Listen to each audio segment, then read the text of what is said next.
우리에게 주시는 하나님의 말씀 사도행전 28장 30절에서 31절까지의 말씀입니다. 사도행전 28장 30절에서 31절까지의 말씀. 우리 교회가 처음 오시는 분들을 위해서 세번역 성경을 사용하고 있는데, 불편하지 않은 분들은 자리에 일어나서 함께 하나님의 말씀 받도록 하겠습니다.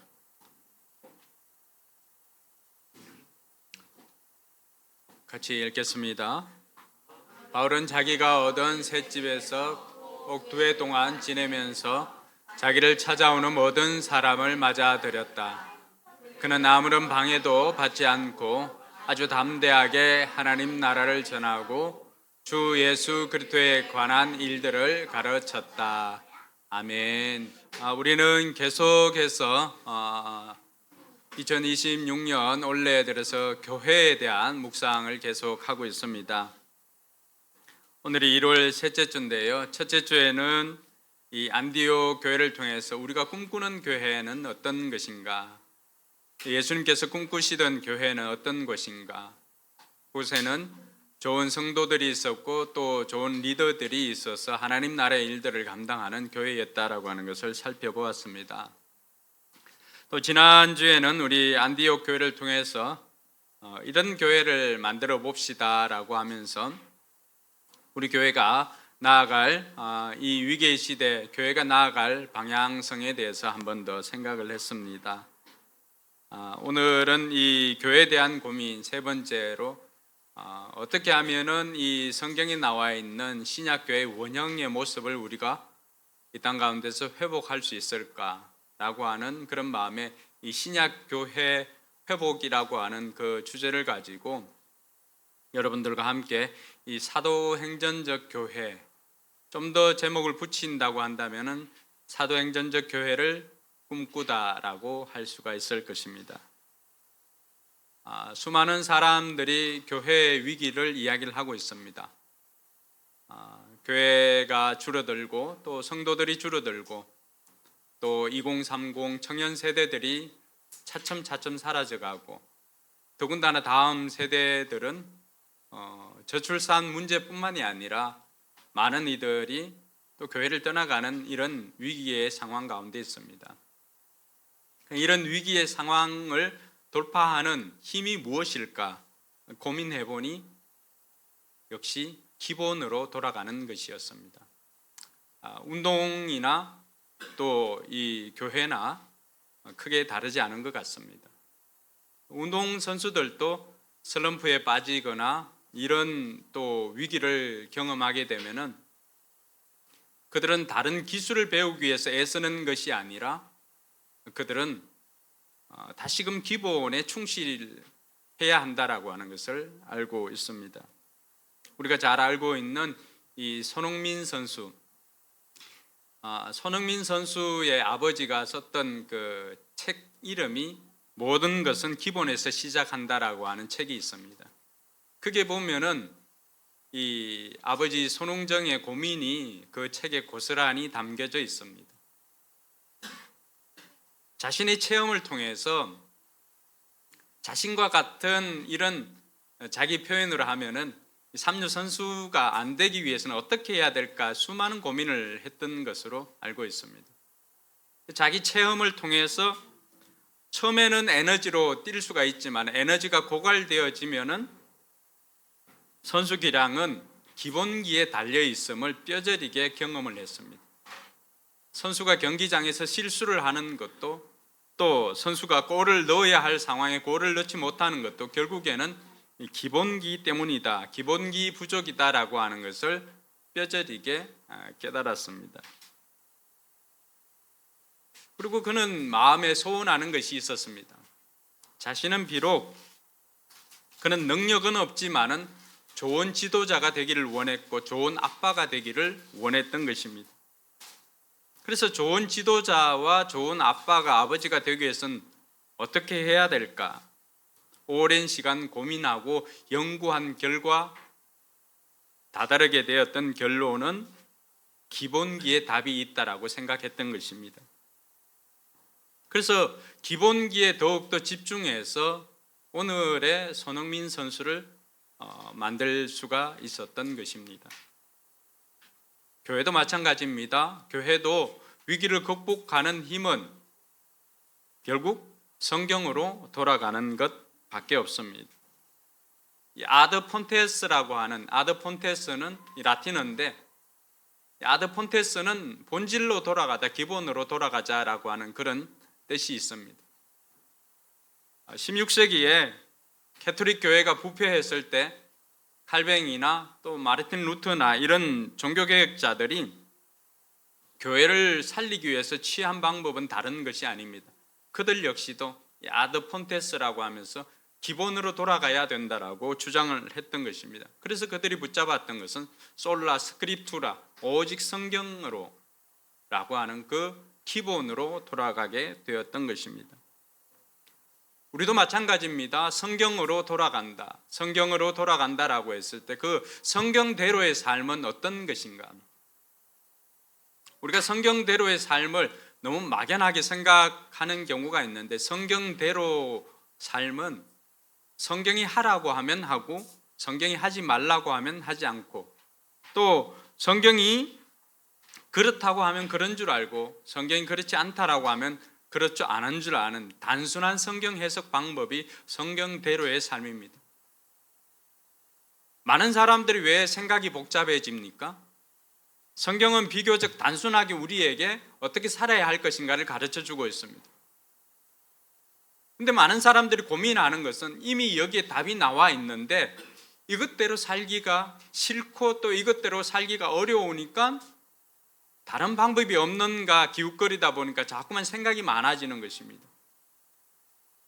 그렇게 하다 보니까 처음 원형의 교회 모습에서 점점 멀어져 가고 있는 것을 볼 수가 있습니다. 그래서 어떤 여러분들에게 종종 이야기했던 그런 예화 가운데 어떤 그 주인이 이 말굽에 이렇게 받고 있는 편자를 만들고 하는 주인이 있었는데, 또 출장을 먼 길을 가야 되니까 거기에 있는 종에게 이 편자를 내가 갔다 올 때까지 100개를 만들어 놓으라고 그렇게 이야기를 하고 갔습니다. 그래서 편자를 하나를 원본을 주고 이걸 만들으라고 했을 때 나중에 다녀와서 편자 만들었던 것을 이렇게 확인해 보니까 여러분, 편자의 모양이 다 달라져 있었다는 것입니다.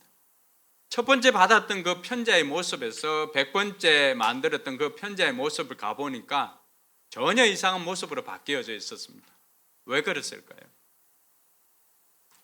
사람들은 첫 번째 그 편자를 가지고 두 번째 편자를 만들고, 그렇게 두 번째 만들었던 편자를 가지고 또 세 번째 편자를 만듭니다.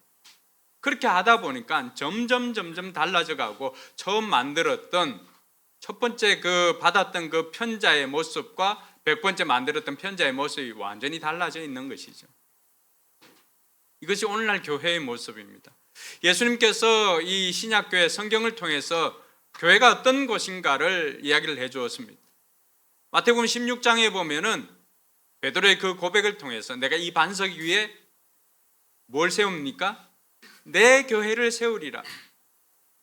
예수님의 교회를 세우겠다라고 분명히 말해 주었습니다. 그러면 예수님께서 내 교회라고 했을 때 예수님께서 생각한 교회의 모습이 있었을 것입니다.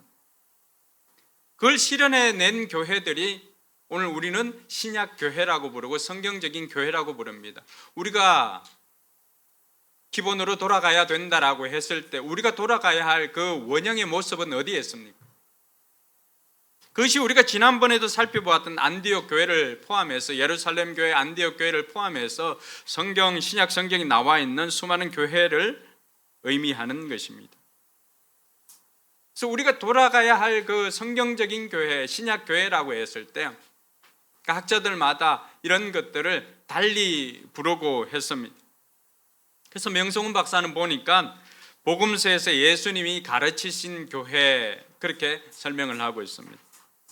그리고 사도행전에 실제로 존재했던 교회, 그리고 사도들의 서신에 등장하는 교회라고 설명을 합니다. 주후 4세기 기독교가 로마 제국의 국교로 공인되기 전까지 200년 동안 존재했던 교회를 신약교회 이렇게 명성훈 박사는 불렀습니다. 또 가정교회를 만들었던 최윤기 목사님은 자신의 책 가장 오래된 새 교회, 가정교회에서 가장 오래된 교회가 신약교회이고 사도행전적 교회이고 초대교회인데, 새 교회라고 하는 것은 그런 성경적인 교회를 본받아서 그 본질로 삼고 세우며 현존하는 실제적인 교회, 그리고 신약교회가 모두가 다 가정교회로 되어 있기 때문에 가장 오래된 새 교회, 가정교회를 소개하고 있었던 것입니다. 오늘 설교의 제목의 모토가 된 것은 하용조 목사님이 쓴 이 사도행전적 교회를 꿈꾼다라고 하는 그 책에서 이 제목을 빌려왔는데요. 하용조 목사님은 사도행전적 교회가 바로 그 교회라고 명칭을 붙였습니다. 그리고 사도행전적 교회는 예배 공동체, 성령 공동체고 선교 공동체라고 소개하면서 이런 신약교회, 사도행전적 교회는 10가지 특징이 있다라고 했습니다. 여러분 들어보면서 우리 교회는 과연 이런 사도행전적 교회의 특징이 우리 교회는 몇 개나 나타나고 있는지를 한번 살펴보시길 바랍니다. 먼저는 사도행전 2장에 나와 있는 것처럼 성령 충만한 공동체, 성령 체험이 없고 성령에 대한 이해가 없다면 사도행전적 교회라고 할 수가 없습니다. 두 번째는 예수님의 삶을 사는 공동체라고 했습니다. 교회는 그리스도를 머리로 삼고 우리가 각 지체가 되었던 그리스도의 몸인 것이 교회입니다. 그랬을 때 교회라고 한다면은 예수님의 삶을 살아내는 공동체가 바로 교회가 되어야 하는 것입니다. 세 번째는 사도행전 3장에 있는 것처럼 날마다 기적이 일어나는 교회. 은과 금은 내게 없지만 곧 내게 있는 것으로 내게 명하느니 나사렛 예수 그리스도 이름으로 일어나 걸으라고 명령하는 교회. 예수 그리스도 이름을 선포하였을 때 악한 귀신이 떠나가고 상한 심령이 치유되고 병든 육신이 고침받는 이런 기적의 일상이 되는 교회. 네 번째는 고난 속에서도 뿔뿔이 흩어졌던 그들이 고난 속에서도 복음을 전하는 공동체. 다섯 번째 특징은 거룩과 성결과 정직을 추구하는 공동체. 여섯 번째는 평신도 리더를 세우는 공동체. 일곱 번째는 순교하는 공동체라고 했습니다. 그리고 여덟 번째는 이방인을 품는 공동체. 아홉 번째는 땅끝까지 선교하는 공동체. 그리고 열 번째는 사도행전 29장을 계속 써가는 공동체라고 했습니다. 사도행전은 28장으로 끝납니다. 그러나 그 28장 이후에 새로운 교회를 계속해서 낳는 것이 사도행전 29장을 써내려가는 공동체가 바로 사도행전적 교회라고 이야기를 하고 있습니다. 그래서 하용조 목사님은 그의 목회론이나 목회 철학이 바로 사도행전이어야 한다라고 말하면서 그 사도행전적 교회를 이 땅에 세우고자 더 성령님께 민감하게 반응하고 또 비전을 선포하고 땅끝까지 복음을 선포하는 일에 자신의 모든 생을 바칠 수가 있었던 것입니다.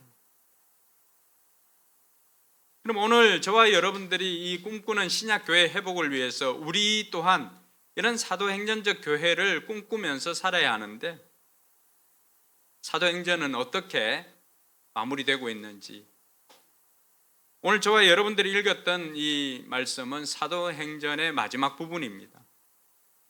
근데 사도행전의 마지막 부분인데 이 사도행전만큼은 다른 서신서나 또 다른 성경처럼 완결되어져서 진행이 되지 않더라고 하는 거죠. 사도행전의 마지막은 마침표가 아니라 쉼표인 것을 우리에게 말해줍니다. 그래서 사도행전은 미완성으로 이렇게 마치 결론이 덜 지어진 것처럼 그렇게 미완성으로 마무리를 하고 있습니다. 그것은 사도행전 끝이 and가 아니라 and라고 하는 것을 우리에게 가르쳐 주기 위함입니다. 사도행전의 이 마지막이 이렇게 미완성으로 끝나는 이유가 뭘까? 그것은 사도행전은 주님 오시는 그날까지 반복 지속되어야 함을 우리에게 가르쳐 주기 위함입니다. 그리고 또 한 가지 이유는 우리로 하여금 사도행전 29장을 써내려가기 원해서 이렇게 미완성으로 남겨두었습니다. 오고 오는 모든 교회가 이 내용을 받아서 사도행전 29장을 써내려가야 되는 이런 소원을 이루기 위해서 이렇게 열린 결론으로 남겨져 있다라고 하는 것을 알 수가 있습니다. 다른 성경들은 안부를 묻고 끝냅니다. 오늘 말씀에 보면은 바울이 온 이태를 개역 개정에 보면 자기 셋집에 머물면서 자기에게 오는 사람을 다 영접하고 하나님의 나라를 전파하며 주 예수 그리스도에 관한 모든 것을 담대하게 거침없이 가르치더라. 가르치고 있는 거죠. 그럼 우리는 여기에서 질문을 가져야 됩니다. 그럼 거기 배웠던 사람들은 어떻게 되었고 또 바울은 어떻게 되었습니까? 라고 하는 그 결론을 듣고 싶은데 누가는 의도적으로 그 결론을 우리에게 소개하지 않고 있습니다. 마치 이 이야기가 계속해서 남아있고 이 이야기가 계속해서 진행된다라고 하는 이미지를 남겨두고 있습니다. 물론 사도 바울은 이 이태를 더 있다가 그가 석방이 되고 난 다음에 AD 64년에 로마 대화재 사건 때 그때 다시 붙잡혀서 결국에 많은 사람들이 보는 앞에서 공개 처형을 당하게 되었습니다. 근데 누가는 그렇게 바울이 복음을 전하다가 죽은 이야기를 남겨두는 것이 아니라 오늘 이 말씀에 있는 것처럼 누가가 마지막으로 사용했던 단어들을 보면은 그는 거침없이 담대하게 거침없이 가르치더라라고 하는 이 말로 마무리하고 있더라고 하는 것입니다.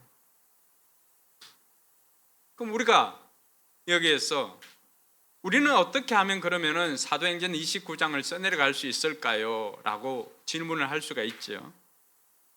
그것은 오늘 본문에서 바울이 마지막에 했던 그 일들을 통해서 우리는 계속해서 그 바톤을 이어받아서 우리가 사도행전 29장을 쓰기로 달려갈 수 있다라고 하는 것을 누가를 통해서 배울 수가 있게 됩니다. 그럼 우리가 이 사도행전 29장을 계속해서 이어서 써내려가려면은 우리는 어떻게 하면 될까? 첫 번째는 차별 없이 해야 하는 것입니다. 이 차별 없다라고 하는 단어가 여기엔 나와 있지는 않습니다. 근데 30절에 보니까 바울이 온 이태를 자기 셋집에 머물면서 자기에게 오는 모든 사람을 다 받아들였다, 영접했다라고 이렇게 되어 있습니다. 모든 사람들을 받아들였다. 여기서 맞아들인다라고 하는, 영접한다라고 하는 이 단어가 헬라어 단어로는 미완료 동사로 사용하고 있습니다. 그러니까 이런 시제, 우리는 시제가 3개밖에 없잖아요. 과거, 현재, 미래. 근데 영어나 이렇게 그리스어나 여기에는 시제가 많습니다. 완료 동사가 있는가 하면 미완료 동사도 있고요. 그럼 미완료는 어떤 것인가? 과거에서 행했던 일들이 오늘까지도 완료되지 않고 계속해서 반복적으로 진행되는 것을 미완료입니다. 사도 바울은 자기가 지금 이 로마에 가서 꿈에 그리던 로마 아닙니까? 늘 가고 싶어 했잖아요. 그곳에서 2년 동안 가택연금을 당합니다. 집 밖으로 나갈 수가 없는 그런 상황입니다. 그 상황에서 바울이 어떤 일을 합니까? 자기를 찾는 모든 사람들을 다 맞아들입니다. 예외 없이, 차별 없이. 누구라도 바울을 찾아오는 모든 사람들은 다 맞아두었던 것입니다. 그래서 여기에 모든 사람을 맞아들였다라고 하는 것이 우리가 붙잡아야 할, 우리가 사도행전적 교회를 이루기 위해서 붙잡아야 될 중요한 단어입니다. 차별 없이입니다. 차별 없이. 전도는 내가 하는 것이 아니라 하나님께서 하시는 것임을 우리는 종종 경험을 통해서 알 수 있습니다. 그럼 그 사람들은 어떻게 오는가? 하나님께서 준비된 사람에게 붙여주십니다. 준비된 목장에게 붙여주시고요, 준비된 교회에 붙여주십니다. 그래서 우리가 왜 나는 전도가 안 되지? 왜 우리 목장에는 VIP가 안 오지? 왜 우리 교회에는 새 가족이 세례받는 일이 없지? 라고 물음을 묻기 전에 먼저 나에게 질문해야 되는 것은, 나는 과연 준비되어 있는가를 물어야 할 것입니다. 우리는 다 하나님을 믿고 예수님을 믿습니다. 근데 하나님께서 과연 나를 믿을 수 있을까? 여러분, 축구를 해도 경기를 해도 어떻습니까? 내 옆에 선수가 있어요. 우리 팀 선수가 있어요. 우리 팀 선수가 있음에도 불구하고 이렇게 주려고 하다가 다시 돌려서 다른 우리 동료에게 줍니다. 왜 그럴까요? 어렵게 뺏은 이 공을 옆에 있는 친구에게, 옆에 있는 동료에게 주었을 때 제가 이걸 잘 간수할 수 있을까 없을까 고민이 되는 거죠. 앞에 상대 선수가 있다면. 그럼 어디를 줄까요? 믿음직한 선수에게 줍니다. 그럼 집에 자녀들이 둘이 있다고 생각해 보십시오. 둘이 없는 집은 둘 만드시길 바라고, 둘이 있는 집은 한번 생각해 보시기 바랍니다. 얼마 전에 우리 집에서 고민을 하더라고요. 하핑이가 결혼을 해서 이제 집을 나가게 되면은 심부름 누구한테 시키지? 이런 고민들을 우리가 하더라고 하는 것입니다. 집에 분명히 큰아들도 있고 한데 왜 그럴까? 그럼 심부름도 집에 아이들이 2명이 있으면은 누구에게 시킵니까? 심부름 잘 할 수 있는 막내한테 시키는 게 아니에요. 이 심부름을 미션을 완수할 수 있는 아이에게, 믿음직한 애에게 맡깁니다. 그래서 여러분들 집에서 심부름을 많이 한다 그러면은 나는 집에서 믿음직한 아이구나 이렇게 생각하시면 됩니다. 그렇지 않으면 어떻게 될까요? 500원 주고 콩나물 사오라고 하면은 가다가 이름 모르겠는데 오락실처럼 생긴 거 있잖아요. 거기 있으면은 콩나물 사러 가는 거 잊어버리고 친구들하고 구경하고 있다가 자기 주머니에 돈이 있어요. 왜 있는지도 모르고. 그럼 그걸 가지고 어떻게 할까요? 길거리에서 취권도 하고 이렇게 하는 거죠. 그리고는 때가 되어 집에 들어가 보면은 콩나물 이렇게 하면은 내가 콩나물 사러 갔고는 그때 이제 현실적인 감각이 돌아오는 거죠. 그 심부름도 마찬가지입니다. 믿음직한 아이에게 심부름을 시키는 것처럼 하나님께서도 마찬가지겠죠. 하나님의 소원이 뭐예요? 디모데전서 2장 4절에 모든 사람들이 구원을 얻고 진리를 아는 데 이르기를 원한다. 자, 그러면 하나님께서 모든 사람들이 구원받기를 원한다라고 했을 때 이 땅에 수많은 사람들이 구원받아야 할 우리들의 VIP들이잖아요. 그럼 이 사람들을 누구에게 맡기느냐라고 하는 것입니다. 누구에게 맡기면 이 사람은 쟤한테 맡기면 제가 그래도 안전하게 저 사람을 제자로 만들 거야 라고 생각하면서 맡기는 거죠. 우리가 차별 없이 이렇게 대한다라고 했을 때 차별 없다라고 하는 것은 편견을 넘는 건데, 내가 전도하고 싶은 사람이 아니라 복음을 필요로 하는 사람에게 전도해야 된다라고 하는 것입니다. 지금까지는 우리는 다 내가 전도하고 싶은 사람에게 포커스를 맞추었습니다. 근데 지난주에 살펴보았던 것처럼 안디옥 교회가 어떻게 만들어졌습니까? 여러분, 스데반의 박해로 인해서 이 사람들이 흩어졌잖아요. 근데 흩어졌는데도 여전히 이 사람들은 누구에게만 복음을 전했어요? 유대인들에게만 복음을 전했잖아요. 그런데 그 사람들 중에 키프로스 사람과 또 이런 구레네 사람 몇 사람은 자기 편견이나 경험을 뛰어넘는 선을 넘는 행동을 하죠. 누구에게 복음을 전합니까? 거기에서 그리스인들에게 전합니다.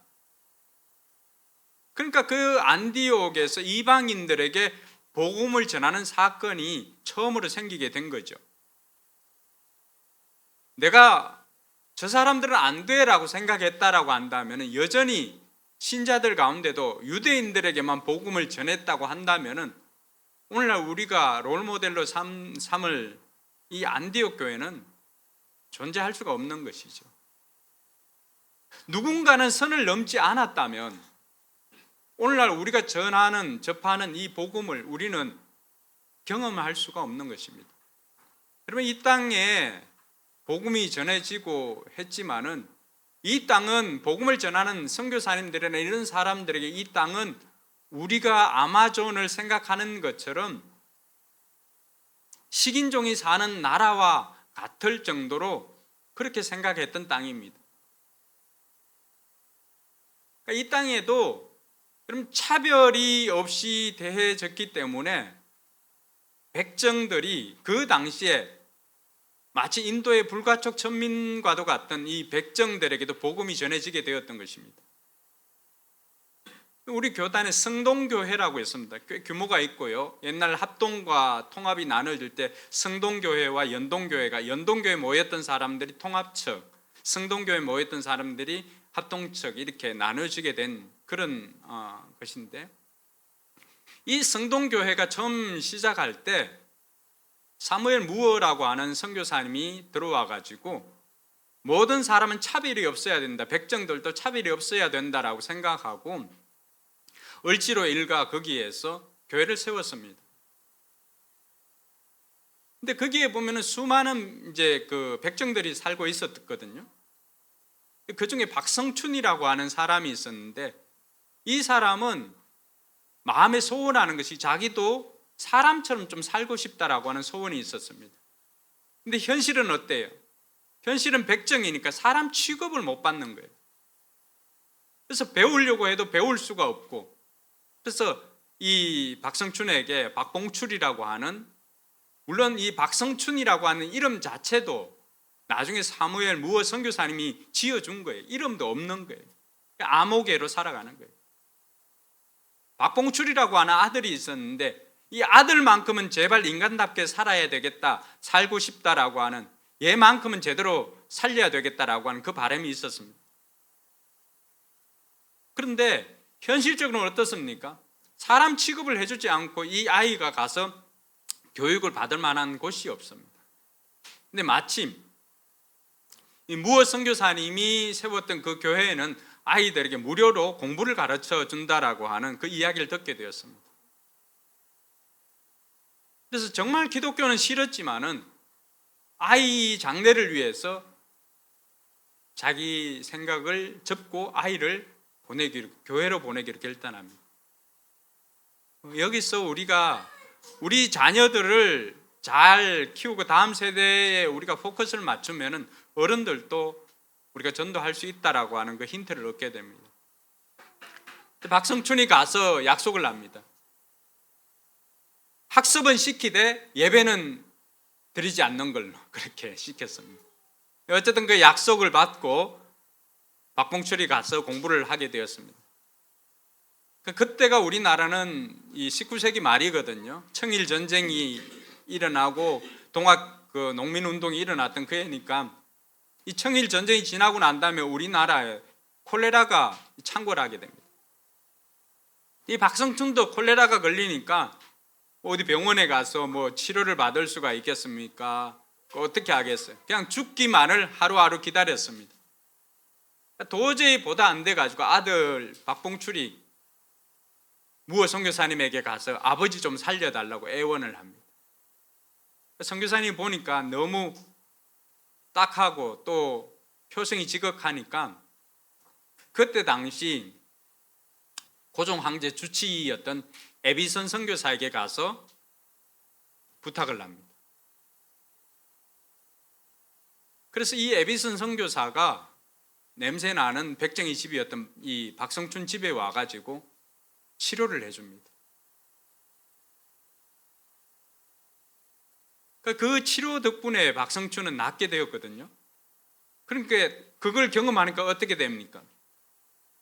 자기 가족들 모두 데리고 오늘부터 우리는 성동교회로 간다라고 하고 그 교회 다 다니기로 했습니다.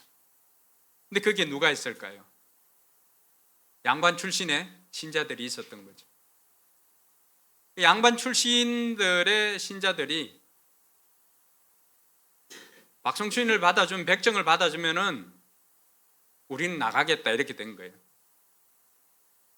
그래서 그들이 무호 선교사님이 그건 안 된다.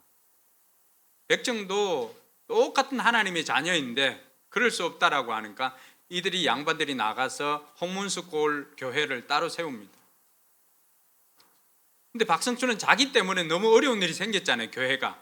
그래서 그때부터 시작해가지고 온 동네 다니면서 복음을 전합니다. 누가 많이 왔을까요? 주변에 있는 백정들이 다 오게 됐죠. 그래서 그 교회가 백정교회라고 하는 소문이 날 정도였습니다.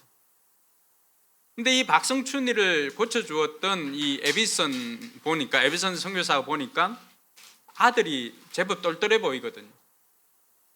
그래서 그때 당시 이 재중원 그 의학교, 오늘날의 세브란스 병원이거든, 세브란스. 그래서 이 아이를 그곳에 데리고 가서 8년 동안 의사 공부를 시킵니다. 그리고는 이 아들이 한국인으로서 최초의 서양 의사 면허를 취득한 7사람이 있는데 그 중에 한 명입니다. 나중에 이름을 박서양으로 바뀌었어요. 여러분, 양아진 묘지에 가보면은 그게 제일 멋있는 비석이 누굴까요? 에비슨 선교사님의 비석입니다. 이렇게 그 사각 뿔로 돼 있고 마지막에는 이 삼각 뿔로 돼 가지고 이렇게 돼 있는 모습인데 다음에 언제 한번 가면 같이 보도록 하겠습니다. 그래서 이 에비슨이 나중에는 이 땅에도 병원을 지어야 되겠는데 어떻게 할까 고민을 하다가 캐나다인가 미국인가 가서 사업가를 만났는데 그 사람 이름이 누굴까요? 세브란스입니다. 그래서 이 재중원처럼 이런 병원을 만들어야 되겠다고 하고 만들었던 것이 이 세브란스의 돈을 받아서 그때 그 사람 이름을 가지고 지었던 곳이 오늘날의 세브란스 병원입니다. 그리고 이 박서양은 거기에 나중에 에비슨 D를 이어서 그 원장도 하고요. 훗날에는 간도에다가 총신학교라고 하는 그 학교를 세우고 독립운동을 합니다.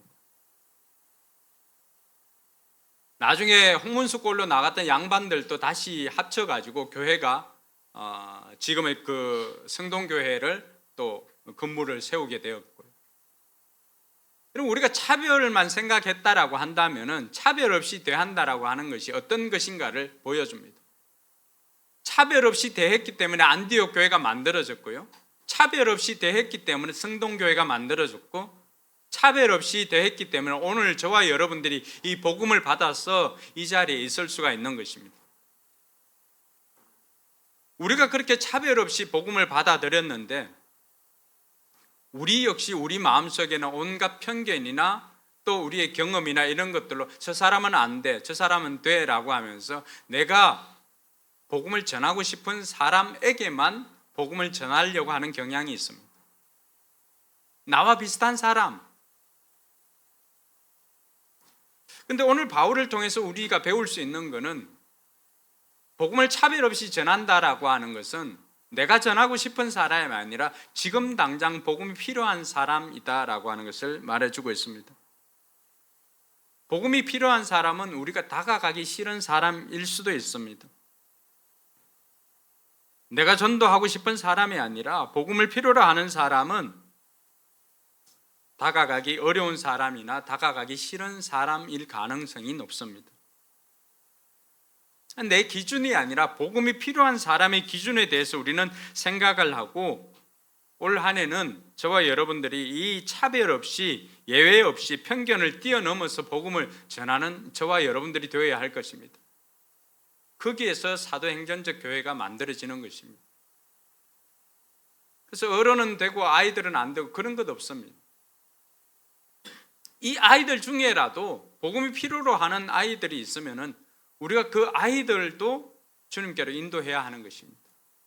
많은 사람들이 이 복음을 필요로 하고 있습니다. 다만 우리가 내가 전도하고 싶은 사람에게만 포커스를 맞추다 보니까 그 사람들이 우리 눈에 보이지 않았던 것입니다. 그래서 선한 사마리아인 비유는 어떤 것입니까? 누가 내 이웃입니까? 라고 물었던 그 사람에게 예수님께서는 어려움을 당한 사람에게 네가 이웃이 되어주라고 이야기를 하고 있습니다. 지금 우리 주변에 힘들고 어려운 사람들이 있다면 그 사람들이야말로 복음을 필요로 하는 사람들입니다. 올 한 해는 차별 없이 그들에게 나아가서 그들을 주님께로 인도하는 저와 여러분들이 되길 주님의 이름으로 축원합니다. 두 번째는 담대하게입니다. 오늘 말씀에 보면은 그는 아무런 방해를 받지 않고 아주 담대하게 하나님 나라를 전하고 이렇게 되어 있습니다. 바울은 그곳에서 아주 담대하게 하나님 나라를 전했다고 하는데, 이 담대하게는 자유롭게 말함, 공개적으로 말하고 확신 있게 말하였다라고 그렇게 말합니다. 그러니까 이렇게 담대하게 전하게 되었던 것은 그런 바울 까닭에 유대인들에게 큰 파장이 생기게 되었던 것입니다. 바울도 유대인들까지도 나오니까 얼마나 기쁘겠습니까? 그 사람들과 이야기를 하고 싶은데 이 사람들하고 이야기하기 위해서 23절에 보니까 따로 시간을 정해서 이 사람들을 만났습니다. 그래서 그들은 바울과 만날 날짜를 정하였다. 그는 아침부터 저녁까지 그들에게 하나님 나라를 엄숙히 정언하고 모세 율법과 예언자의 말을 가지고 예수에 관하여 그들을 설득하면서 그의 속내를 터놓았다. 그러니까 바울이 얼마나 자기 동족에게 복음을 전하고 싶었겠습니까? 그래서 바울은 이방인의 사도로 부름받았지만 그가 외국에 나가서 갈 때마다 제일 먼저 들렀던 곳이 어디입니까? 유대인 회당이었습니다. 자기가 아니면 안 된다고 생각하니까. 우리가 이방인들에게도 복음을 전해야 되겠지만은, 그러나 무엇보다도 내 가족에게 복음을 전하는 마음을 가져야 됩니다. 내 가족을 따로 떼어놓고 이방인들에게만 복음을 전한다고 뛰어다니는 그것도 아이러니죠. 바울은 자기 동족을 만났을 때 그들에게 복음을 전하고 싶은 마음이 간절하였습니다. 그래서 따로 시간을 정해가지고 이들에게 아침부터 저녁까지 복음을 전했습니다. 하나님 나라에 대해서 담대히 가르쳤습니다. 근데 어떤 일이 생겼을까요? 24절에 보니까 어떤 사람은 믿었고 어떤 사람은 믿지 않았다 이야기를 합니다. 그러니까 이 정도가, 어떤 사람은 믿게 되고 어떤 사람은 믿지 않았는데, 우리가 다 전한다고 해서 여러분 그들이 다 복음을 받아들이는 것은 아닙니다. 다만 우리는 뭘 해야 된다고요? 담대하게 전하는 것은 우리가 해야 됩니다. 근데 이렇게 바울이 담대하게 전하였을 때 그때 어떤 상황이 생겼을까요? 여러분 성경 29절 한번 보시기 바랍니다. 29절은 뭐라고 되어 있어요? 없음으로 되어 있죠. 없음. 왜 그럴까? 이게 이제 사본학이 여기에서 나오는데요. 모든 사본에 동일하게 있어야만이 기록할 수가 있습니다. 근데 어떤 사본에는 있고 어떤 사본에는 없으면은 그 원칙에 따라서 넣지를 않습니다. 근데 각주를 보니까 뭐라고 되어 있어요? 각주에 어떤 사본에는 29절, 그가 이 말을 마칠 때 유대인들이 서로 큰 쟁론을 하며 물러가더라가 있음, 이렇게 되어 있잖아요. 다른 사본에는 이 내용이 있다는 거예요. 뭘 했다는 거예요? 바울이 복음을 전하는 것 듣고 어떤 사람은 믿었고 어떤 사람은 안 믿었다 그랬잖아요. 근데 그 정도가 어떻다고요? 큰 쟁론이 있었다 그랬잖아요. 몸싸움까지 있었던 거예요.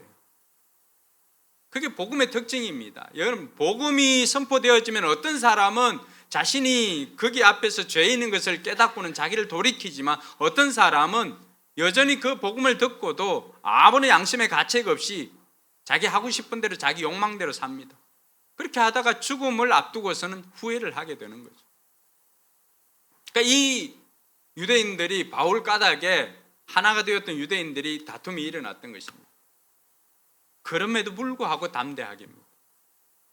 우리가 복음을 전하려고 할 때 많은 사람들이 생각하는 게 뭐예요? 내가 이 복음을 전하다 관계가 깨어지면 어떻게 할까? 그렇게 평소에는 관계가 좋았는데 혹시 관계가 깨어지지 않을까? 이런 염려 때문에 담대하게 복음을 전하지 못합니다. 근데 바울이 오늘 우리에게 도전해 주는 건 뭐예요? 그 관계, 하나님께서 언젠가는 회복시켜 주려면 회복시켜 준다라고 하는 거예요. 복음이 그런 특징이 있다라고 하는 것을 알고 담대하게 전하라고 하는 것입니다. 여러분, 내가 복음을 전했다고 해서, 내가 교회 가자고 해서 그 사람과 내가 관계가 깨어진다라고 하면은 그 관계는 깨어져야 할 관계입니다. 아니 여러분들이 그렇게 관계 맺기를 하고 했는데 여러분들 그렇게 신뢰하지 못하고 여러분들이 너무나 좋아하는 예수님에 대해서 소개를 하고 내가 다니는 교회 한번 가보자고 하는데 그것 때문에 나하고 관계를 끊는다. 그 사람 만날 필요가 없는 관계죠. 시간이 많이 지나고 나면은 어느 순간인가 그 사람이 하나님의 도움을 필요로 할 때 여러분들에게 손을 내밀 때가 있을 것입니다. 그럴 때 또 관계를 회복할 수 있기를 바랍니다. 바울은 그럼에도 불구하고 담대하게 전했던 것입니다. 그것으로 인해서 관계가 깨어지거나 이런 거 생각하지 않고 자기에게 주어진 역할을 감당하는 거예요. 온 이태 동안 2년 동안 얼마나 여기 있을지 알 수가 없습니다. 여러분들이 그 직장에 여러분들이 그 사업장에 얼마나 오랫동안 그곳에 있을지 알 수가 없습니다. 다만 우리는 주어진 시간에 만나는 사람들에게 담대하게 하나님 나라를 선포하는 저와 여러분들이 되어야 할 것입니다. 거기에서 신약 이 사도행정적 교회가 만들어지게 되는 것입니다. 그리고 마지막으로는 거침없게입니다. 거침없이. 누가가 오늘 한글로는 주 예수 그리스도에 관한 일들을 가르쳤다라고 이렇게 되어 있는데 헬라어 원문에 보면은 마지막은 거침없이입니다. 거침없이. 아무런 방해나 제약 없이 자유롭게 막힘이 없이 전했다는 것입니다. 바울은 지금 셋집에 가택연금이 된 상황이죠.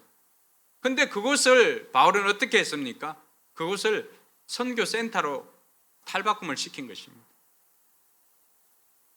우리가 사회적 제약이나 경제적인 위기나 이런 장애물에 갇혀서 전도를 포기하고 있다면 바울이 그런 상태에서도 자기는 가택연금 된 상태에서도 복음을 담대하게 거침없이 선포했던 것들을 통하여서 저와 여러분들은 거침없이 올 한 해도 복음을 전하는 저와 여러분들이 되어야 할 것입니다. 하기 싫은 사람은 핑계를 찾지만 하고자 하는 사람은 방법을 찾습니다. 바울은 그런 창의적인 접근, 창의적인 생각이 어디에서 났을까요? 하나님께서 그를 통해서 그가 하나님 나라의 일들을 감당하고자 했을 때 하나님께서 그에게 지혜를 주신 줄로 믿습니다. 그렇지만 내게 필요한 것이 있다면 나에게는 용기가 필요했던 것입니다. 그래서 거침없이 예수에 대해서 가르치는 것입니다. 바울은 자신이 가는 구조가 아니었습니다. 자기는 어디를 갈 수가 없습니다. 그러니까 충분히 핑계댈 만한 상황이잖아요. 난 집에 갇혀 있는데 복음을 어떻게 전하냐 라고 했을 때 그는 가는 구조가 아니라 오는 구조로 만들어버렸습니다. 여러분들이 갈 수 없다면 여러분들의 삶을 매력적인 것으로 바꾸면은 사람들이 여러분들을 찾아오게 될 것입니다. 그것도 하나의 방법입니다. 오늘 바울은 유대인들로부터 많은 협박도 받고 또 목숨의 위태로운 상황까지도 처하게 되었습니다. 그렇지만 이 가택연금 되어지는 동안에는 그가 안전하게 이곳에서 복음만을 전할 수 있는 구조가 되었던 것입니다. 할렐루야. 오늘날에도 마찬가지입니다. 저와 여러분들이 사도행전 29장을 계속해서 써내려가기 위해서 우리에게 필요한 것이 있다면 이 세 가지입니다. 차별 없이, 담대하게, 거침없이. 올 한 해 저와 여러분들이 이런 사명을 감당하는 저와 여러분들이 되어야 할 것입니다. 근데 바울은 어떻게 해서 이 차별 없이 담대하게 거침없이 전할 수가 있을까? 그에게는 천국에 대한 확신이 있었기 때문입니다. 디모데후서 4장 7절에서 8절에 이렇게 되어 있습니다. 나는 선한 싸움을 다 싸우고 달려갈 길을 마치고 믿음을 지켰습니다. 같이 읽습니다. 이제는 나를 위하여 의의 멸관이 마련되어 있으므로 의로운 재판장이신 주님께서 그날에 그것을 나에게 주실 것이며 나에게만이 아니라 주님께서 나타나시기를 사모하는 모든 사람에게도 주실 것입니다. 나는 이런 선한 싸움을 다 싸우고 믿음을 지켰다고 이야기를 하고 있습니다. 그리고 달려갈 길을 다 달려간 이후에 그는 무엇이 기대가 됩니까? 하나님께서 나에게 주시는 그 면류관. 이 천국에 대한 확신이 있었기 때문에 그는 차별 없이 거침없이 담대하게 전할 수가 있었던 것입니다. 그럼 천국에 대한 확신이 없다면 죽음이 두려워서 우리는 할 수가 없습니다. 내가 전하다가 회사 잘리면 어떻게 되지? 한번 추적을 해볼까요? 여러분들의 회사에서 우리 함정 집사님이 회사에서 잘렸어. 복음을 전하다가. 아니면 거래처 가가지고 제가 예수 믿는데 사모님 예수 믿으면 좋겠습니다 라고 했는데 이제 그 사람이 이 사람 불손합니다. 서비스가 별로 안 좋네요. 뭐 이렇게 적었다고 해봅시다. 그럼 그것으로 점수를 받고 하는데 근데 그걸 보니까 평가가 안 좋아. 뭐 어떻게 될까요? 어떻게 돼요? 함정 집사님? 잘립니까? 예, 경고를 2번 받았어. 또 3번 받았어. 그럼 이제 잘리겠죠. 자, 잘렸어. 돈을 못 벌어. 뭐 어떻게 될까요? 돈을 못 벌어. 그럼 조 집사님이 열심히 벌겠죠. 근데 다 채우지를 못해. 그래서 음식물도 못 사. 아버지 집에 가서 도움을 요청하겠죠. 아버지 집도 더 이상 줄 게 없어. 어떻게 될까요? 마지막에 가보면은 죽기밖에 더 하겠어요? 죽으면 어떻게 돼요? 저 사람 죽으면 어떻게 돼요? 천국 가잖아. 죽으면 천국 가는 거예요. 한 사람 죽으면 천국 가요? 내한테 질문하지 말고 그렇죠 하지 말고 네가 답해야지. 왜 내한테 질문하고 그래? 이 신앙이 없는 거예요. 사람들이. 신자는 죽으면 어디로 가요? 천국이에요. 그 확신이 있기 때문에 이 예외 없이 차별 없이 거침없이 담대하게 전할 수 있는 거예요. 에스더가 어떻게 했습니까? 자기 민족을 구해야 되는데 그때 에스더가 왕 앞에 나아가는 것은 거침없이 담대하게 나갔던 거죠. 왜? 안 그러면 왕이 부르지도 않았는데 나가면 어떻게 된다고요? 왕이 근심하게 되니까 죽지요. 그런데도 에스더는 어떻게 나가는 거예요? 죽으면 죽으리라. 그러니까 거침없이 담대하게 나아갈 수가 있었던 것입니다. 2026년 우리가 좀 이 담대하게 거침없는 이 마음을 좀 가졌으면 좋겠어요. 그래봐야 기껏 죽기밖에 더 하겠어요? 죽으면 어디라고? 천국 가서 만나면 되잖아. 우리 성도들은 우리는 서쪽 문에서 만납시다. 서쪽. 뭐 천국에 쉽 게이트도 그 성전을 양 지나가는 곳도 있고 또 어문도 물고기 지나가는 그 제물로 바치는 그런 길도 있거든요. 그럼 우리는 어디서 만나야 된다는 약속은 해야 되잖아. 어디? 포커스에는 어디? 하려고 생각했는데 제 이름 뭐예요? 이스터 게이트에서 만날 수 있어요. 그래서 우리가 약속해놔야 돼. 포커스에는 어디서 만난다고? 그래서 먼저 가는 사람이 있으면은 이 땅에서 우리 성도들이 한 명씩 온다 그러면은 어디에 가면 돼요? 천국의 이스터 게이트에 가가지고 딱 기다리고 있는 거예요. 환영합니다. 그럼 되잖아.